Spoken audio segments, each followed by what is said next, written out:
அனைவருக்கும் வணக்கம். நம்ம சேனலில் வீடியோ சீரீஸ் 5 நம்ம இஆஃபீஸ் வீடியோ சீரீஸில் 5ல் இருக்கோம். இது எண்ட் யூசர் ஸ்டேஷன்லேருந்து எப்படி இதை யூஸ் பண்ண போகிறோம் அப்படின்றத பார்க்குறோம். ஃபஸ்ட் எடுத்தோடனே நம்மகிட்ட ஏற்கனவே பாமினியில் நிறைய ஃபாண்ட்டை அடித்து வச்சுருப்போம். நிறைய ஃபைலு எல்லாமே பாமினியில் தான் அடித்து வச்சுருப்போம் மேக்ஸிமம். ஏன்னா அதுக்கு நமக்கு ரொம்ப கம்ஃபர்டபுளாக இருக்கிறது பாமினின்னு அடித்து வச்சுருப்போம். அதை அப்படியே இஆஃபீஸில் யூஸ் பண்ணும்போது நமக்கு கரப்ட் ஆயிரும். அந்த இங்கிலீஷ் லெட்டராக வந்துடும். அப்படி வராமல் இருக்கணும் அப்படின்னா அது யூனிகோடாக இருந்தால் தான் அப்படி வராமல் இருக்கும். ஏற்கனவே அடித்து வச்ச பாமினி ஃபாண்ட்டை எப்படி யூனிகோடாக மாற்றுறதுன்னா அதுக்கு ஆன்லைனில் நிறையா கன்வெர்ட் பண்ணுறதுக்காக நிறையா வெப்சைட் இருக்குது. பாமினி டு யூனிகோடுன்னு டைப் பண்ணாலே நிறையா வந்துடும். அதில் ஏதோ ஒன்று உங்களுக்கு எது செட் ஆகுதோ உங்களுக்கு கம்ஃபர்டபுளாக இருக்கோ அதை செலக்ட் பண்ணிவிட்டு நம்மகிட்ட ஏற்கனவே இருக்கிற பாமினியில் அடித்து வச்ச டெக்ஸ்ட்டை காப்பி பண்ணி பேஸ்ட் பண்ணிட்டு கன்வெர்ட் கொடுத்தீங்கன்னா கன்வெர்ட் ஆகிடும். இனிமேல் இது அந்த இங்கிலீஷ் லெட்டராக மாறாமல் இருக்கும். இஆஃபீஸுக்குள்ளே ஹையர் ஆஃபீஸர்கிட்ட மாற்றி போகும்போது மாறாமல் இருக்கும். அதுக்காக நம்ம அதை கொண்டு வரோம். மாறாமல் இருக்கணும்னா இப்படி மாற்றி யூஸ் பண்ணுறது தான் கரெக்ட். கன்வெர்ட் பண்ணி அதுக்கு இதுக்கும் இடையில இருக்க வித்தியாசம் பார்த்துக்கோங்க. இது பாமினி, இது யூனிகோடாக மாற்றிட்டோம்.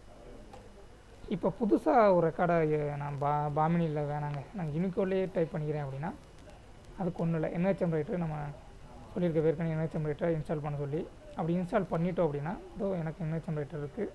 என்ஹெச்எம் ரைட்டர் இருந்தால் இங்கே பெல் சிம்பிள் இருக்கும். பெல் சிம்பிளில் எனக்கு பாமினி தான் ஈஸியாக டைப் பண்ண வரும் அப்படின்னா பாமினி Alt+4 உங்களுக்கு எப்படி செட்டிங் இருக்கோ அதை பார்த்துக்குங்க. Alt+4 அமுக்கணுன்னே இங்கே கோல்டன் கலராக பெல் மாறிடுது. இப்போ நான் டைப் பண்ணால் அது யூனிகோடாக டைப் ஆகும். இதை நம்ம யூஸ் பண்ணிக்கலாம். இதை தான் காப்பி பண்ணி நம்ம இஆஃபீஸில் பேஸ்ட் பண்ணிக்க போகிறோம்.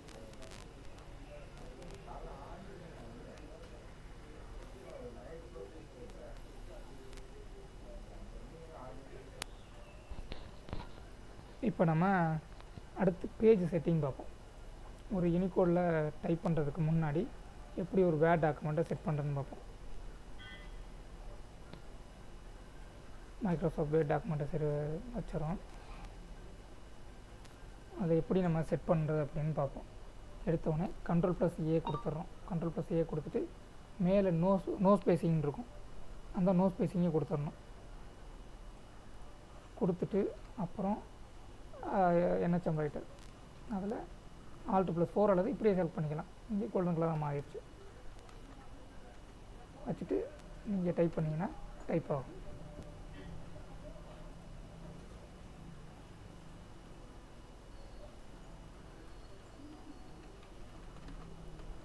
என்ன வேணுமாலும் டைப் பண்ணி அப்படியே காப்பி பண்ணி போட்டுக்கலாம். அடுத்து நம்ம எதை பார்க்கணும் அப்படின்னா இஆஃபீஸில் டூ அண்ட் டோன்ட்ஸ் எதை செய்யலாம் எதை செய்யக்கூடாது அப்படின்றத பார்ப்போம். இஆஃபீஸில் டெய்லி இஆஃபீஸை லாகின் பண்ணி அப்பப்போ பார்த்துக்கணும். ஏன்னா எந்த நேரத்தில் நமக்கு டிபிஓலேருந்தோ அல்லது கேம்பஸ்லேருந்தோ அல்லது கன்சர்ன் இடத்துலேருந்து நமக்கு ஃபைல் வரும்னு நமக்கு தெரியாது. அதனால் எப்போயுமே ஓப்பன் பண்ணி பார்த்துக்கணும். குறைஞ்சது காலையில் ஒரு தடவை, மதியம் ஒரு தடவை, ஈவினிங் ஒரு தடவை ஓப்பன் பண்ணி பார்த்துக்கணும். ஃபைலில் நோட்டு தெளிவாக இருக்கணும். அது தவிர சப்ஜெக்ட்டு, ரெஃபரன்ஸு, என்க்ளோசர் இது எல்லாமே கரெக்டாக ஃபில் பண்ணிடுங்க. ஃபில் பண்ணிலாம் சேவ் ஆகாது. அப்புறம் ஸ்கேன் டாக்குமெண்ட்டு நம்ம மிஷினில் ஸ்கேன் பண்ணுறோம் அப்படின்னா 150 to 200 டிபியில் இருக்கணும். நம்ம ஃபோனில் ஸ்கேன் பண்ணுறோன்னா அது தேவையில்லை. அதுவே இருக்கும். உங்களுக்கு செட்டிங் தேவைன்னா 150 to 200 டிபியில் வச்சு ஸ்கேன் பண்ணிக்கணும். அப்போ தான் கொஞ்சம் தெளிவாக தெரியும். அப்புறம் ஃபாண்ட்டு சைஸு இது ப்ரிஸ்கிரைப்டு மட்டும் தான் யூஸ் பண்ணணும். மற்ற யூஸ் பண்ணால் கொஞ்சம் அலைன்மெண்ட்டு மாறும். அலைன்மெண்ட் மாறாமல் இருக்கணும்னா எதை ப்ரிஸ்கிரைப் பண்ணுறாங்களோ அதை பண்ணிக்கணும். பின்னாடி என்னன்றதை சொல்கிறேன் நான். எல்லோரும் அனுப்புறதுக்கு முன்னாடி ஒரு தடவை வெரிஃபை பண்ணிக்கணும். ப்ரீவியூ பட்டன் அமைக்கி வெரிஃபை பண்ணிட்டு தான் சென்ட் பண்ணணும். அப்புறம் தப்பாக அனுப்பிச்சிட்டோம் அப்படின்னா ஒன்று அவங்க பார்க்குறதுக்கு முன்னாடி நம்ம புல்பேக் ஆப்ஷனை யூஸ் பண்ணி நம்ம புல்பேக் பண்ணிக்கலாம். அப்படி இல்லை அப்படின்னா அவங்ககிட்ட பேசி அவங்கள ரிட்டர்ன் பேக் பண்ண சொல்லலாம். ஃபோன்லேயோ இல்லை நேராகவே பேசி ரிட்டர்ன் பேக் பண்ண சொல்லலாம்.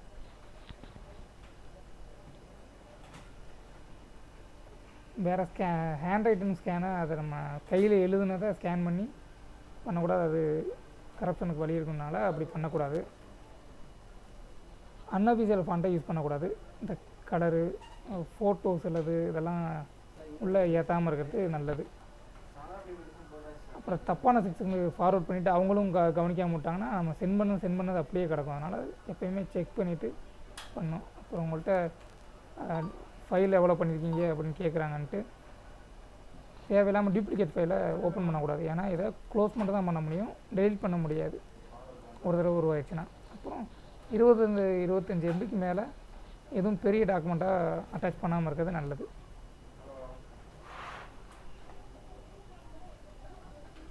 ரொம்ப பெரிய பேராகிராஃபாக நம்ம சொல்ல வர்றது நோட்டில் கம்மியாக சொல்லணும். பெருசாக நமக்கு நோட் ஆர்டர் போட வேண்டியிருக்காது. நோட் ஆர்டர் போட வேண்டியவங்க கொஞ்சம் சுருக்கமாக எழுதுறது நல்லது.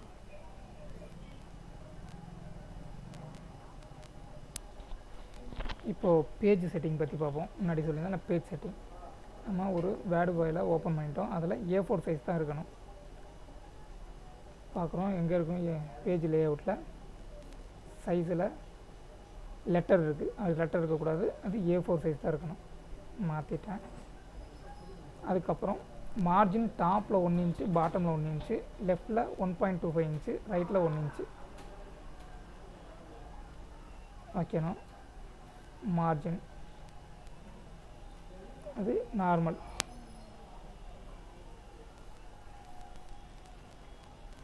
டாப்பு பாட்டம்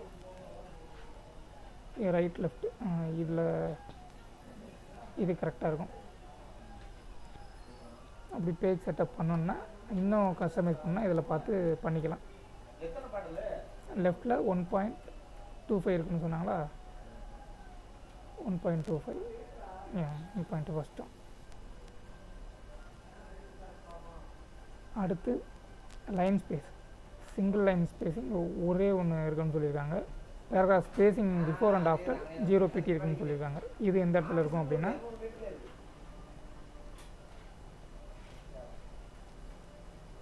பேராகிராஃப் இந்த இடத்துல இருக்கும். இங்கே பிஃபோர் அண்டு ஆஃப்டரில் 10 pt வைக்க சொல்லியிருந்தாங்க இல்லையா, 10 pt. இது சிங்கிள் வைக்க சொல்லியிருக்காங்க. ஓகே கொடுத்துட்றோம்.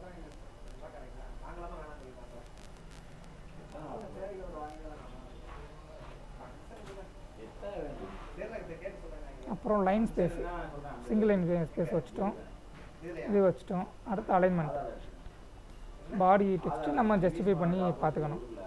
ஹெட்டிங் சென்டராக இருக்கும், லெஃப்டாக இருக்கும், அது நம்ம டிபார்ட்மெண்ட் பொறுத்து மாறும். நமக்கு சென்டர்லேயும் சிலது வரும், லெஃப்ட்லேயும் சப்டைட்டில் வரும்.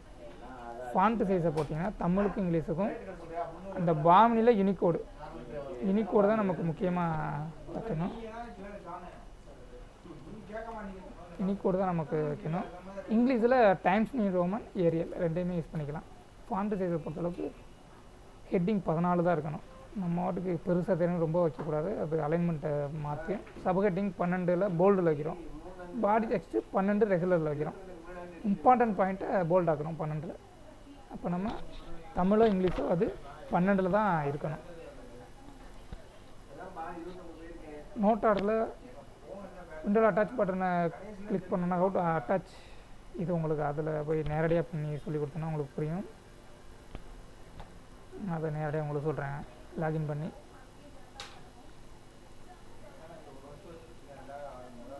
நிறையா மல்டிபிள் ஃபைலில் ஒரே இதாக பண்ணோன்னா நம்ம ஐலோ பிடிஎஃப் இருக்குல்ல, அதில் போயிட்டு மெர்ஜ் பண்ணி யூஸ் பண்ணுங்கள்.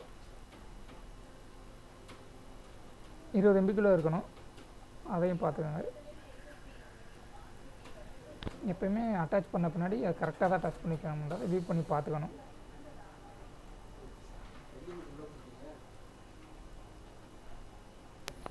இதில் ஃபைல் நேமை பற்றி சொல்லணும்னா ஸ்பெஷல் கேரக்டர் மேக்ஸிமம் இல்லாமல் பார்த்துக்கிறது நல்லது. அந்த புள்ளி அண்டர்ஸ்கோர் இருக்கலாம், ஹைஃபன் இல்லாமல் பார்த்துக்கணும். இந்த மாதிரி ஸ்பெஷல் கேரக்டர் இருக்கும்போது கரெக்டாக வாய்ப்பு இருக்குது. நமக்கு அந்த ஆஃபீஸாக சில நேரங்களில் எடுத்துக்காது. அப்படி எடுத்துக்காமல் இருக்கிறது நமக்கு பிரச்சனை. அப்போ இங்கிலீஷில் இருக்கணும், ப்ளஸ்ஸு அண்டர்ஸ்கோர் கொடுக்கலாம், ஹைஃபன் கொடுக்காமல் இருக்கணும். இந்த மாதிரி ஸ்பெஷல் கேரக்டர் இல்லாமல் இருந்தால் நமக்கு பெஸ்ட்டு.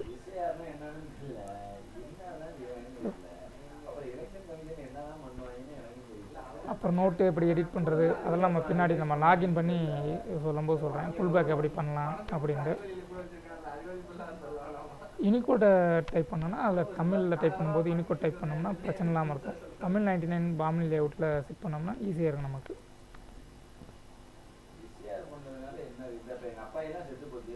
பெரிய ஃபைலாக இருந்தால் அதை கம்ப்ரஸ் பண்ணி யூஸ் பண்ணுங்கள், அந்த பிரச்சனை வராமல் இருக்கும். வேறு ராங் செக்ஷன் போயிடுச்சுன்னா நம்ம ஒன்று ஃபோன் பண்ணி கேட்கணும், அப்படி இல்லைன்னா ஃபுல் பேக் பண்ணிக்கலாம். முன்னாடியே சொல்லியிருந்தேன். இந்த கலரு நம்ம ஃபோட்டோ இந்த பிக்சர் இதெல்லாம் யூஸ் பண்ணுறத நம்ம தவிர்த்தரணும். அப்போ தான் நமக்கு கரெக்ட் ஆகாமல் இருக்கும். நம்ம எப்படி லாகின் பண்ணுறது நமக்கு எல்லாத்துக்குமே தெரியும். நான் ஏற்கனவே இங்கே புக் மார்க்கில் எடுத்து வச்சுருக்கேன்.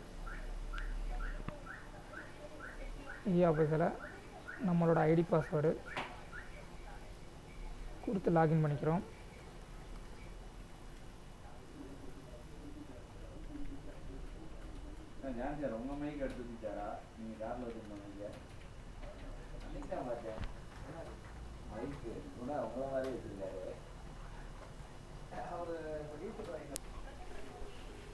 ஆஃபீஸை லாகின் பண்ணிட்டோம். நம்ம எப்போயுமே ஃபைலுக்குள்ளே தான் போவோம்.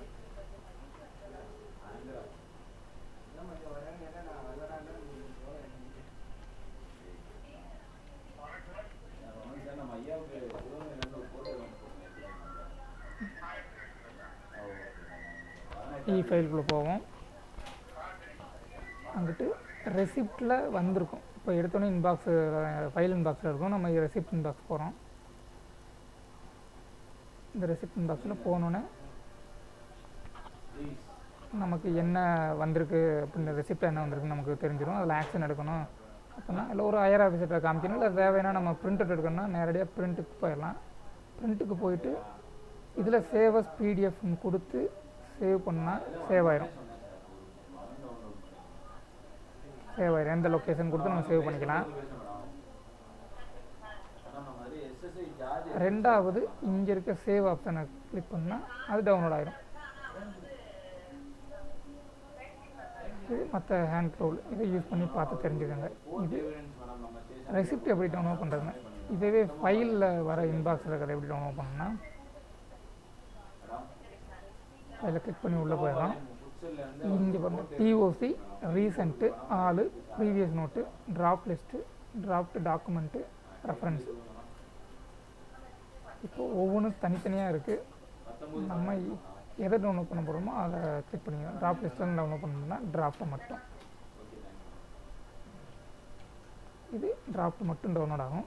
இதே வேட் டாக்குமெண்ட்டாகவே அவங்க அட்டாச் பண்ண மாதிரி வேடாகவே பண்ணணும் அப்படின்னா இங்கே மேலே இருக்க டவுன்லோடு வேட் ஃபைலை கொடுத்தோம்னா அது டவுன்லோடு வேடாகவே டவுன்லோட் ஆகி அதை எடிட் பண்ணிக்கலாம். எடிட் பண்ணிட்டு அதவே காப்பி பண்ணி பேஸ்ட் பண்ணிக்கலாம். எடிட் பண்ணதை நம்ம அதே மாதிரி பிரிண்ட்டு பிரிண்ட்டு கொடுத்தோம்னா சேவஸ் கொடுத்து சேவ் பண்ணுவோம். இதை சேவ் கொடுத்தோம்னா நேரடியாகவே சேவ் ஆகிடும். இதோட மெத்தட். இதை தவிர மொத்தமாக டவுன்லோட் பண்ணணும் அப்படின்னா நோட்டோடு சேர்த்து எல்லாத்தையும் அந்த ரேப்பர் சீட்டோட ஃபைலை பேசுகிறோம். ஃபைலில் எல்லாத்தையும் டவுன்லோட் பண்ணணும்னா இந்த ரைட் கார்னரில் இந்த பிரிண்ட்டு ஆப்ஷன் இருக்கும். இந்த பிரிண்ட்டு இதை கிளிக் பண்ணோன்னா மொத்தம் வந்துடும். இதில் கம்ப்ளீட் ஃபைல்னு கொடுக்குறேன். உனக்கு என்ன வேணுமோ அதை கொடுத்துக்குறோம். நோட் மட்டும் வேணால் நோட்டு, கரஸ்பாண்டன்ஸ் மட்டும் வேணால் கரஸ்பாண்டன்ஸு, டிராஃப்ட் மட்டும் வேணால் டிராஃப்ட்டு. எனக்கு கம்ப்ளீட் ஃபைலும் வேணும்னு கொடுத்துட்டு ரிமார்க் எது எனக்கு ரிமார்க் எதுக்காக நம்ம டவுன்லோட் பண்ணுறோன்னா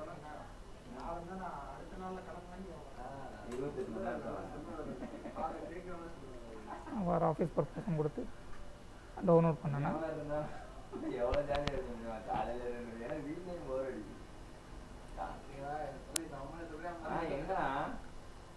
இந்த கம்ப்ளீட் ஃபைலும் நமக்கு டவுன்லோட் ஆகிடும். நம்மளோட ரேப்பர் ஷீட்டில் இருந்து போட்ட நோட்டில் இருந்து டிராஃப்ட் டாக்குமெண்ட்டில் இருந்து எல்லாமே டவுன்லோட் ஆகிடும். இதான் அந்த ஃபைலில் இருந்த மொத்தமும் சேர்த்து டவுன்லோட் ஆகிடும். இது ஆஃபீஸெல்லாம் வந்துச்சுன்றதுக்கு ஒவ்வொரு பேஜ்லேயுமே ஃபைல் நம்பரோடு வந்துடும். கம்ப்யூட்டர் நம்பரு, நம்ம கொடுத்த ஃபைல் நம்பரு எல்லாமே சேர்த்து வந்துடும். எத்தனை மணிக்கு இதை டவுன்லோட் பண்ணுறோமோ கொண்டு இதில் வந்துடும்.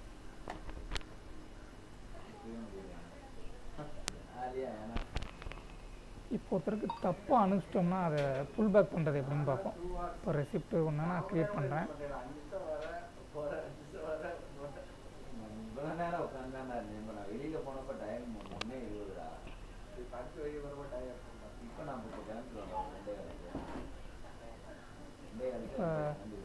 இந்த ஃபைலை நான் ரெசிப்டாக மாற்ற போகிறேன்.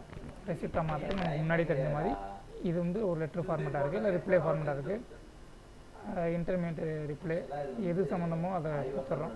லெட்டர்னு வச்சுப்போம். இங்கிலீஷில் தான் இருக்குது, இது இங்கிலீஷில் தான் இருக்குது. அப்போ இங்கிலீஷு லெட்டர் டேட்டு எப்போ முன்னாடி இந்த டேட்டுக்கு முன்னாடி இருக்கும். ரெஃபரன்ஸ் நம்பரு ரெஃபரன்ஸ்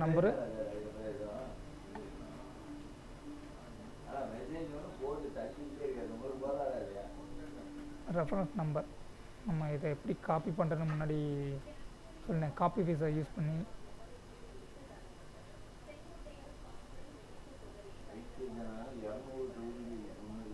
இதான் அந்த லெட்டர் ரெஃபரன்ஸ் நம்பர் வச்சுக்கோங்க. காப்பி ஃபீஸை இது யூஸ் பண்ணி எப்படி பண்ணுறேன்னு பார்ப்போம். காப்பி ஃபீஸை செலக்ட் பண்ணிக்கிறேன். இந்த ஃபேட்டிங்கிறது தான் நமக்கு ரெஃபரன்ஸ் நம்பர் வச்சுக்கோங்க. உங்களுக்கு நீளமாக இருக்கும். எனக்கு இதுதான் ரெஃபரன்ஸ் நம்பர் எடுத்துக்கிட்டேன்னா இதை எப்படி இது Ctrl+C காப்பி பண்ணி லெட்டர் ரெஃபரன்ஸ் நம்பரில் நான் பேஸ்ட் பண்ணிக்கிறேன். அதாவது ஒரு சிலருக்கு சின்ன எழுத்து ஒரு ரெஃபரன்ஸ் நம்பர் பெருசாக இருந்துச்சுன்னா இந்த மாதிரி யூஸ் பண்ணிக்கலாம். அப்புறம் இது யார்கிட்ட டெசிக்னேஷனு, டிஎஸ்பி, ஆர்கனைசேஷன், ஏதோ ஒரு சப்டிவிஷனில் போகுது. அட்ரஸ்ஸு கொடுத்துக்கிறோம். அட்ரஸ் கொடுத்துட்டு சப்ஜெக்ட்டு. இப்போ எனக்கு காப்பி ஃபீஸ் தேவைப்படும். சப்ஜெக்ட்டு இதாக நினச்சிக்கோங்க. அப்போ காப்பி ஃபீஸை யூஸ் பண்ணி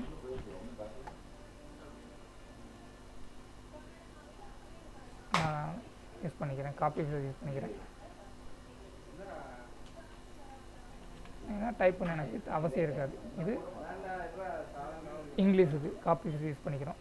இதுவே தமிழாக இருந்துச்சுன்னா இமேஜ் மேலே கிளிக் பண்ணி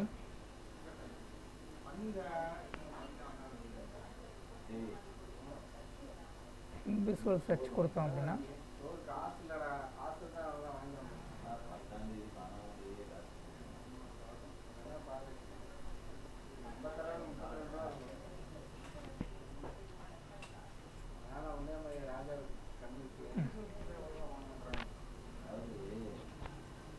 விசுவல் சர்ச் கொடுத்து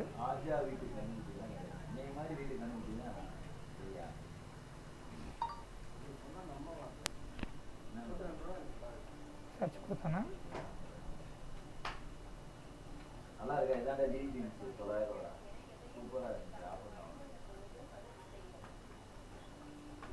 டெக்ஸ்ட் கொடுத்தோன்னா வரும், என்ஹான்ஸ் ஆகி வரும். அதை பேஸ்ட் பண்ணிக்கலாம்.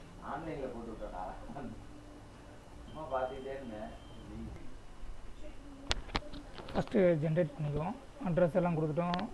சப் கேட்டகரி, மெயின் கேட்டகரி கொடுத்துட்டோம். எந்த இதெல்லாம் ஜென்ரலில் கொடுத்துட்டோம். என்க்ளோசர் இருந்தால் என்க்ளோசர் இதெல்லாம் கண்டிப்பாக ஃபில் பண்ணணும். பண்ணிவிட்டு ஜென்ரேட் அண்டு சென்ட் கொடுக்குறேன்.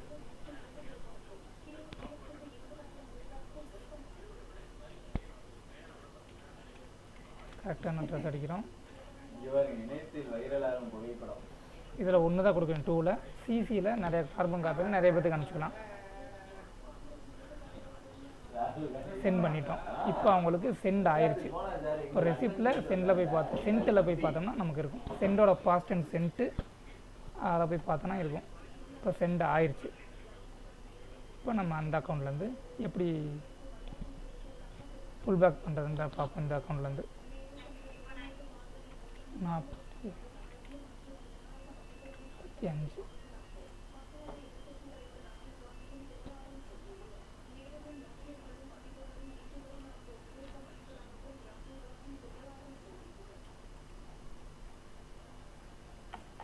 எடுத்துனே ஃபைல் இருக்கும். நம்ம ரெசிப்டில் போகிறோம்.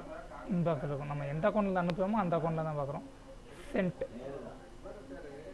இதுதான் நம்ம அனுப்பிச்சோம் இல்லையா, நம்ம அக்கௌண்ட்டில் தான் பார்க்குறோம். இதை நம்ம அனுப்பிச்சோம். இது ரெசிப்டில் ஃபுல் பேக் இருக்குங்க. அவங்க பார்க்கங்குள்ளாட்டி நம்ம ஃபுல் பேக் பண்ணிக்கலாம்.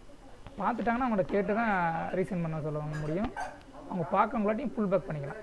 ஃபுல் பேக் பண்ணோம் அப்படின்னா இதனால ராங் ரீசன் நம்ம